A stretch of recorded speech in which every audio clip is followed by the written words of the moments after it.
तर नमस्कार मित्रांनो, रेवल स्टार फार्ममध्ये सर्वांचं स्वागत आहे। बघू शकता पिल्लं वगैरे आपल्या कोंबड्या एकदम मस्त संगोपन आहे। गेल्या वेळेस 12 पिल्लं झालेली होती आणि त्याच्यातली 5च वाचली।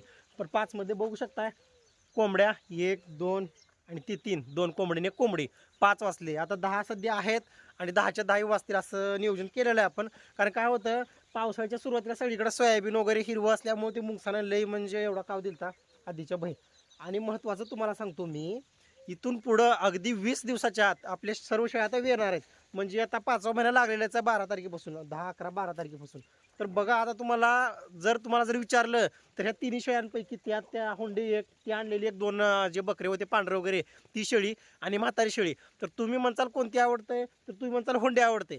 ते आहे हुंडी, ती हुंडीच आहे, तिचा नाद करायचं नाही। पण म्हातारी शेळी बघा, हिचं वय बघा, हिचं वेत बघा, तुम्हाला सांगतो आपण आणलेली आहे। आणि हिचा कास बघू शकताय तुम्ही आता किती जबरदस्त कास झालेला आहे। तर बघा हे बघू शकता कास, हिचे सड पारंब्या बघू शकता मित्रांनो, क्वालिटी बघा। म्हणजे शेळी वय झालेली आहे, अजून एकदा दोनदा वेली शेळी एकदम व्यवस्थित। पण हिचे सड बघा, सड पारंब्या बघा, दोन्ही समान आहेत आणि कास बघा एकदम नरम नरम व्यवस्थित आहे।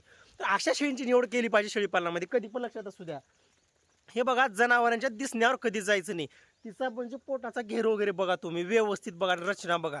आता आपण काय करतो, समजा आता फॉर एक्झाम्पल सांगतो, समजा आता हुंडा शेळी आहे आपली, एकदम दिसायला जबरदस्त दिसते। पण समजा हिचा आहे कास व्यवस्थित, कासाला लागलेली आहे, तुम्ही बघू शकता शेळी। पण समजा कास जर लहान वगैरे असेल किंवा सडपारंब्या जर खाली वगैरे असतील, शेळी दिसायला मजबूत आहे, त्या ठिकाणी ती शेळी परवडत नाही शेळी पालनासाठी। कधी पण लक्षात असू द्या, शेळीला दूध राहणं गरजेचं आहे। जात तर अजिबात मॅटर करत नाही, बिटल असो, सोजत, काटेवाडीच राहावं, हेच राहावं, काही घेणं देणं नाही। गावरान शेळी सुद्धा 3-3 4-4 पिल्ले देतात। गावरान शेळीचं दूध म्हणजे 3-3 पिल्लं पोसत असते गावरान शेळी, इतकं पण दूध असते गावरान शेळीला, ते पण लक्षात असू द्या। बघू शकता तुरीचं गोळी किती जबरदस्त, म्हणजे आवडीनं खातात सध्या शेळ्या। आणि इकडे ह्या जे 2 पाटी आहेत, आता माझं नियोजन असं आहे की ह्या 2 पाटी कोण एक मोठी चांगली म्हणजे जबरदस्त अशी शेळी आणावं पिल्लावाली। कारण कसं आहे, ह्या पाटी वगैरे एक वेळेस गाबडलेली वगैरे होती।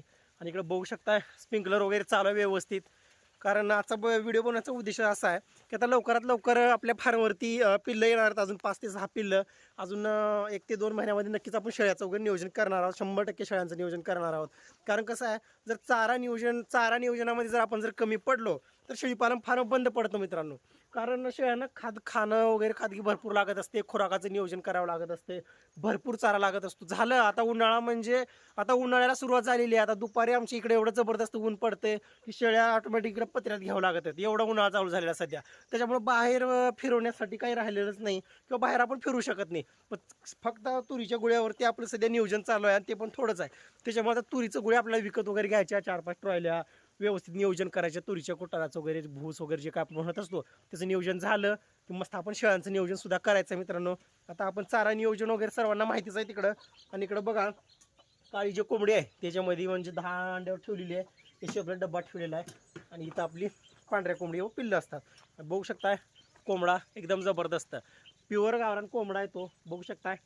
तर सांगायचा उद्देश असाच आहे की आता ह्या बघू शकता, ह्या 2 शेळ्या, तेच बघा, कांती बघा किती जबरदस्त दिसतात, एकदम टॉप क्वालिटी।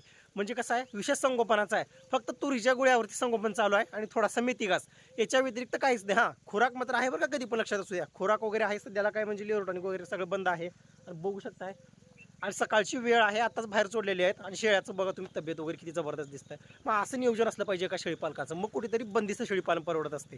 आणि बरेच जण म्हणतात किंवा शेळ्यांना कॅल्शियम वगैरे, मल्टीव्हिटॅमिन असो, शार्कोफेरॉल वगैरे, शार्कोफेरॉल वेट, आपलं मिनरल मिक्सचर वगैरे देण्याची काहीच गरज नाही। मान्य आहे, गरज नाही, फिरस्ती शेळीपालनामध्ये देण्याची गरज नाही मित्रांनो। पण असं एकही असा बंदिस्त शेळीपालन फार्म, सक्सेस बंदिस्त शेळीपालन फार्म तोच आहे ज्याच्या फार्मवरती कॅल्शियम, मल्टीव्हिटॅमिन, लिव्हर टॉनिक, ह्या सर्व म्हणजे ही सर्व औषधी किंवा एक खुराकातला जो भाग आहे ह्या असतात, कधी पण लक्षात असू द्या। त्याच्यामुळे ह्या गोष्टीला तुम्ही सहज घेऊ नका की बाबा शेळीना पचतच नाही, हेच नाही, ऑस्टेवेट कॅल्शियम आणि हे ते, भरपूर खर्च वगैरे होतो, खर्च करावाच लागत असतो। शेळी बंदिस्त आहे ना, 100% खर्च करावाच लागत असतो मित्रांनो। आता महत्त्वाचं म्हणजे तुम्हाला सांगतो, आता आपल्या चारा वैरणीचा सुद्धा म्हणजे आता 3री कापणी चालू झालेली मेथी घासाची, त्याचा आपण एक सेपरेट व्हिडिओ सध्या टाकायचे आपल्याला, त्याची काय अडचण नाही। आणि बघा तुम्हाला दाखवतो आता मी खुराकाचं नियोजन।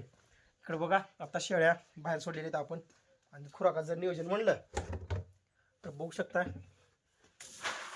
त्या ठिकाणी मक्का बघू शकता, मक्का आणि आपली खपरी पेंड एकदम डबरच, भिजून वगैरे काही नाही, जशी आहे तशी अख्खी, म्हणजे पचते का नाही ते का ताण घ्यायची काही गरज नाही।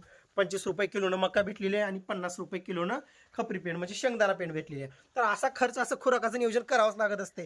कारण तुम्हाला सांगतो ह्या ज्या शेळ्या आहेत ह्या ज्या शेळ्या आहेत त्यांची चांगले जर पिल्लं जर जन्मताना जर व्यवस्थित जर जन्मली तर त्याचं संगोपन चांगलं होणार आहे. आपण उद्याच्याला त्याला B1 ड्रॉप देणार आहोत, त्याला ग्राईप वॉटर देणार आहोत, त्याची डिवर्मिंग करणार आहोत, त्या पिल्लांची कॅल्शियम वगैरे देणार आहोत, त्याला खुराकावर वगैरे घेणार आहोत.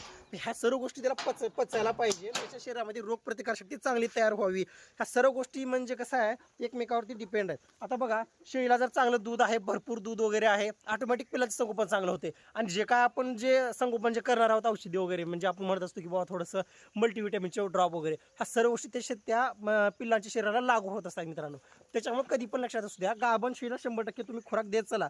आणि ज्या वेळेस गाभण शेळी समजा आता 4 दिवसात बाबा येणार आहे आपली शेळी, खुराक वगैरे सर्व बंद करून टाकायचा. अजिबात म्हणजे ताण घ्यायचा नाही, सर्व बंद करून टाकायचा.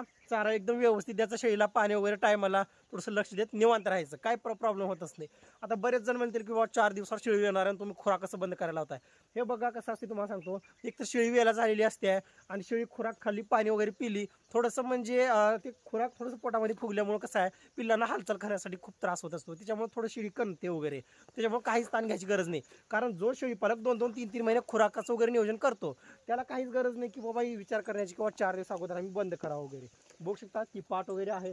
आता महत्त्वाचं तिला अल्बमार वगैरे दिलेला आहे. पलटली तर चांगले कारण त्या बोकडांकडून लागवड झालेली होती. आणि इकडे बघा कोंबड्या आपल्याला भरपूर करायचे आहेत. आता कमीत कमी म्हणजे 60 ते 70 कोंबड्याचं नियोजन झालेलं आहे आपलं. बघू काय होते, सावकाश करावं लागणार त्या सर्व गोष्टी.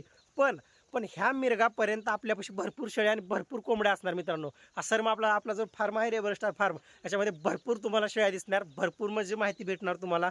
आणि अशीच माहिती घेण्यासाठी रेबर स्टार फार्मला सबस्क्राईब करून घ्या. काही अडचणी असेल तर नक्की कमेंटमध्ये विचारत चला. भेटू पुढच्या व्हिडिओमध्ये. थांबू इथंच. तोपर्यंत जय हिंद, जय भारत.